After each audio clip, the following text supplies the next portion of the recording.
Bhutan, a mystical kingdom nestled in the Himalayas, is one of the most unique countries in the world. With policies that prioritize happiness over economic growth, strict environmental conservation laws, and cultural traditions that seem almost untouched by time, Bhutan remains an enigma to many.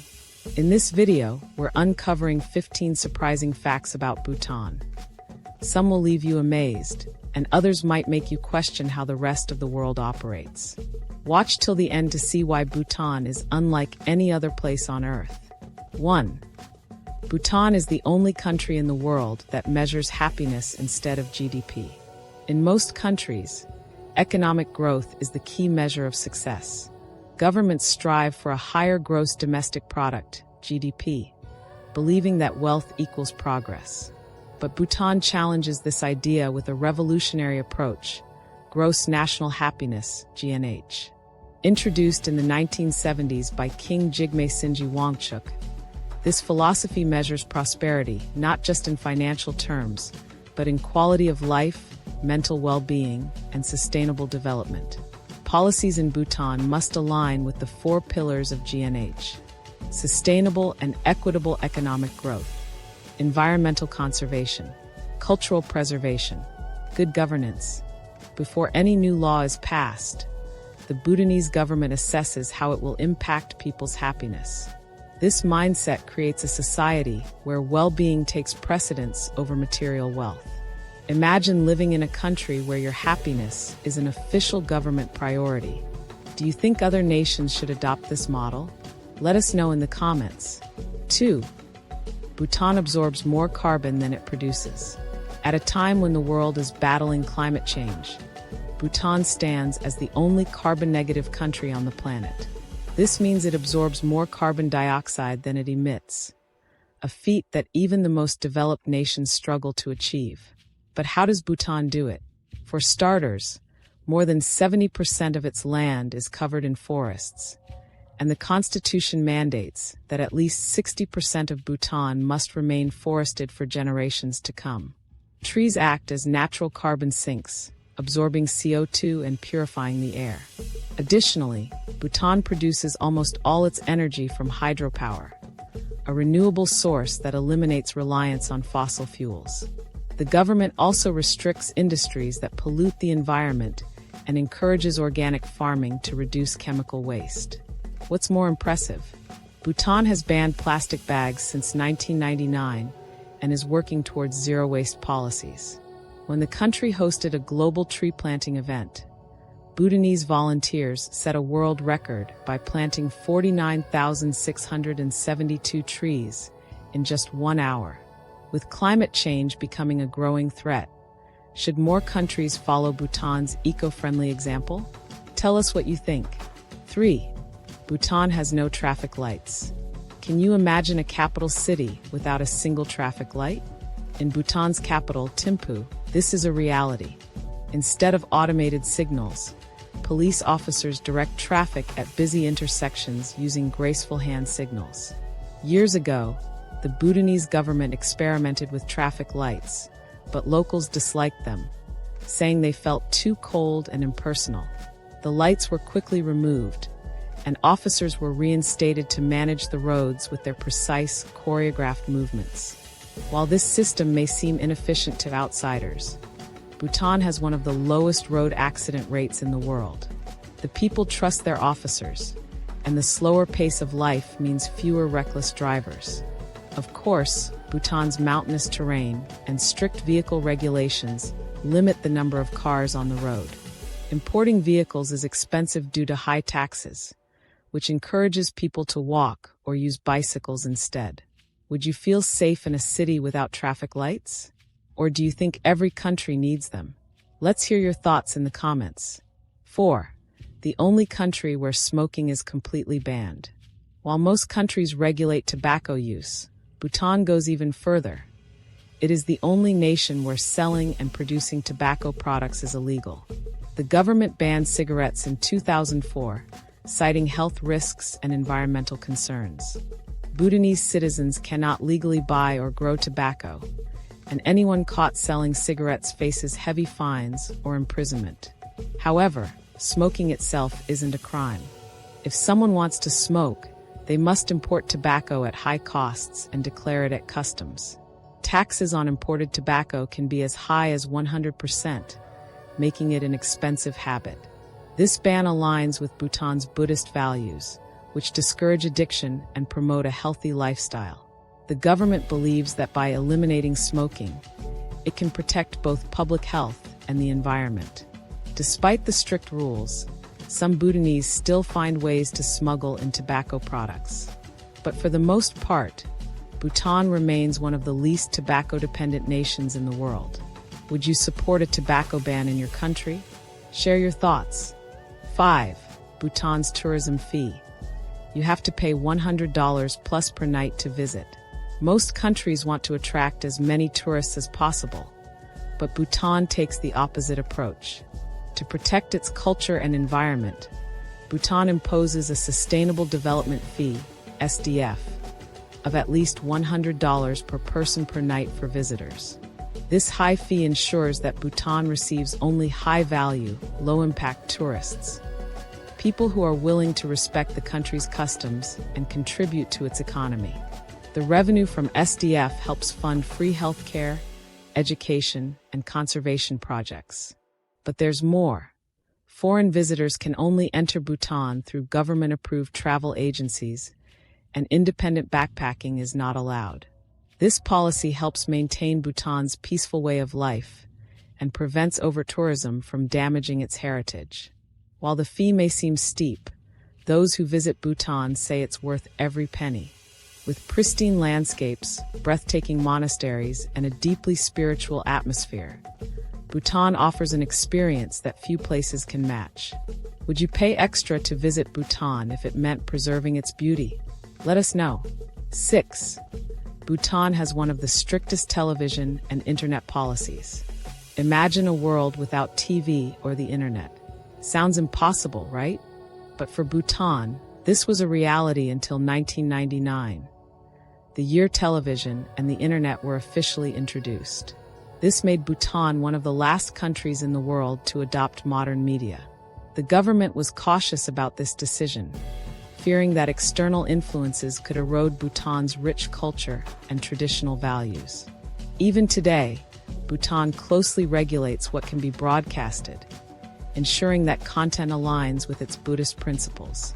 Western media, with its fast-paced consumer culture, has made an impact, especially on younger generations. Some Bhutanese have expressed concerns that modern entertainment encourages materialism, which contradicts the country's philosophy of gross national happiness. Despite restrictions, Bhutanese youth are increasingly active on social media. Platforms like Facebook and Instagram are popular, but the government monitors digital content to prevent misinformation and cultural degradation. Do you think restricting media access helps preserve traditions?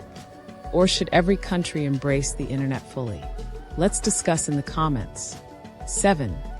The royal family of Bhutan lives like ordinary citizens.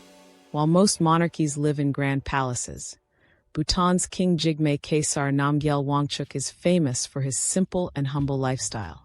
Unlike other royals, he often walks among his people, visits villages, and personally engages with citizens.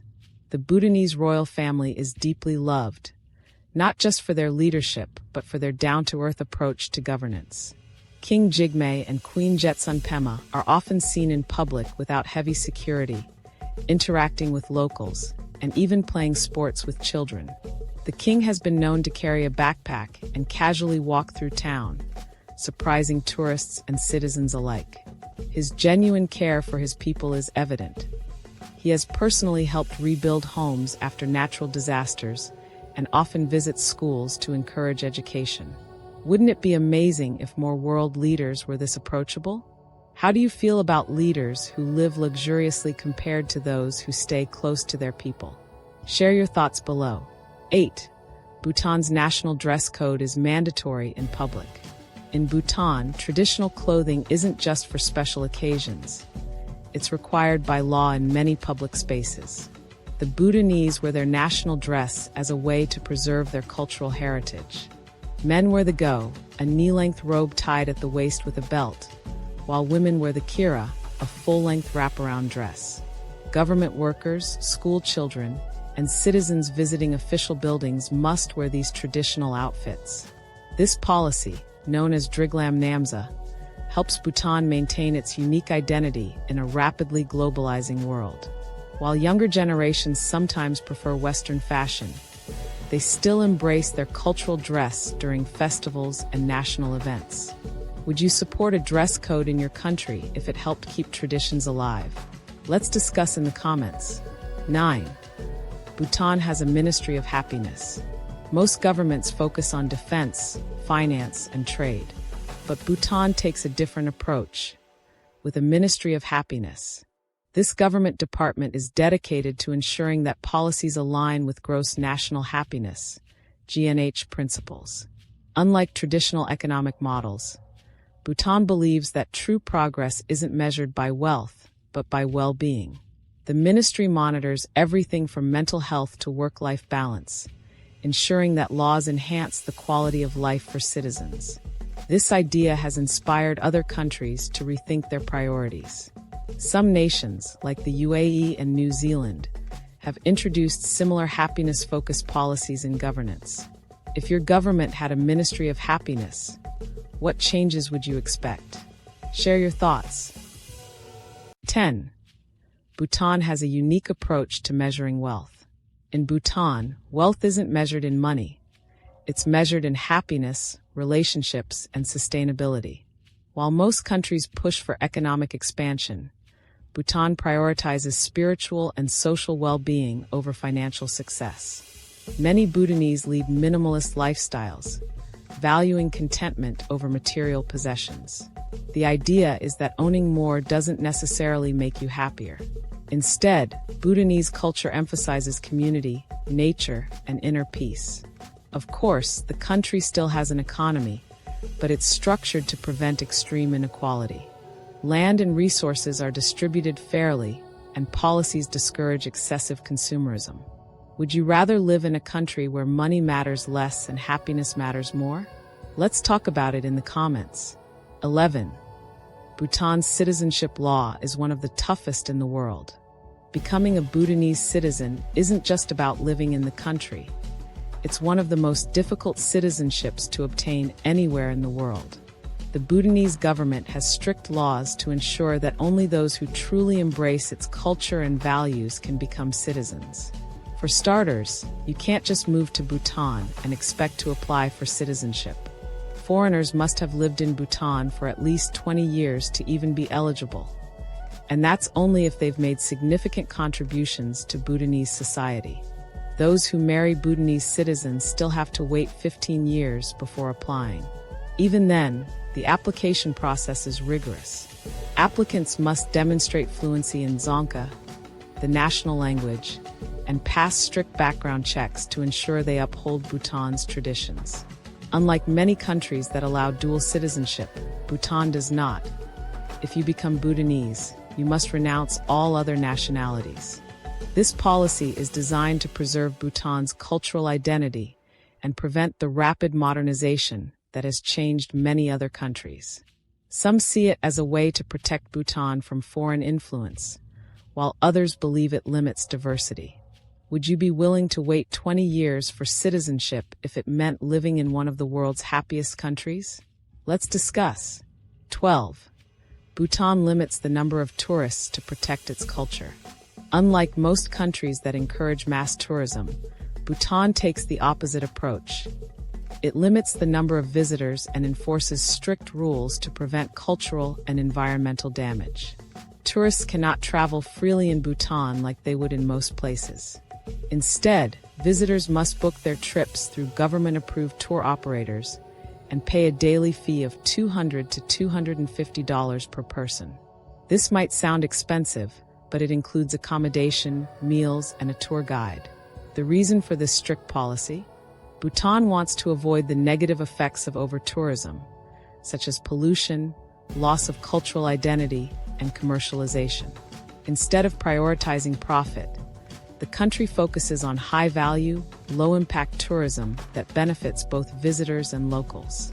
While some argue that Bhutan's restrictions make it an elite destination only for the wealthy, others believe it's an effective way to preserve its traditions. As a result, Bhutan remains one of the most untouched and authentic travel experiences in the world. Would you support similar restrictions in your country if it meant protecting nature and culture? Share your thoughts below. 13. Bhutan's roads have no traffic lights. In most countries, traffic lights are a necessity to control chaotic streets. But in Bhutan's capital Thimphu, there are 0 traffic lights. Instead, traffic is managed by police officers who direct vehicles with hand signals. And believe it or not, it works. There was a brief experiment where traffic lights were installed, but Bhutanese citizens disliked them, saying they felt too impersonal. They preferred the old system, where officers use graceful hand movements to keep the flow of cars smooth. Due to public demand, the traffic lights were removed and the police-controlled intersections returned. Despite this, traffic in Bhutan remains relatively light. With a small population and strict vehicle import policies, there aren't as many cars on the road as in other countries. Walking is still a preferred mode of transport, and many Bhutanese travel between cities using public buses or taxis. Do you think your city could function without traffic lights? Or would that cause absolute chaos? Let's talk about it in the comments. 14. Bhutan has a unique way of celebrating archery. Archery is not just a sport in Bhutan. It's a national obsession. Unlike in most countries, where archery is seen as a professional competition, in Bhutan, it's a social event filled with music, dancing, and friendly rivalry. Bhutanese archery competitions are unlike any other. The targets are placed at a staggering 145 meters, 475 feet, away, almost twice the Olympic distance. But instead of a silent, intense competition, Bhutanese archery matches are full of cheering, singing, and playful taunts between teams. Teammates break into song and dance after a successful shot, while the opposing team tries to distract the archer with humorous remarks. It's all in good spirit, reinforcing the Bhutanese value of community and celebration.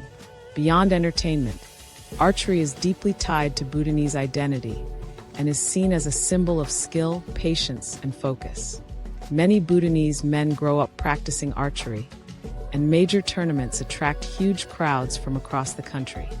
Would you like to see sports events become more lively and interactive like Bhutanese archery? Let's discuss below. 15. Bhutan measures success through gross national happiness, GNH, not GDP. While most countries judge success by their gross domestic product, GDP, Bhutan takes a different approach. Instead of focusing solely on economic growth, Bhutan's government prioritizes gross national happiness, GNH, a philosophy that ensures progress is measured by well-being, sustainability, and cultural preservation.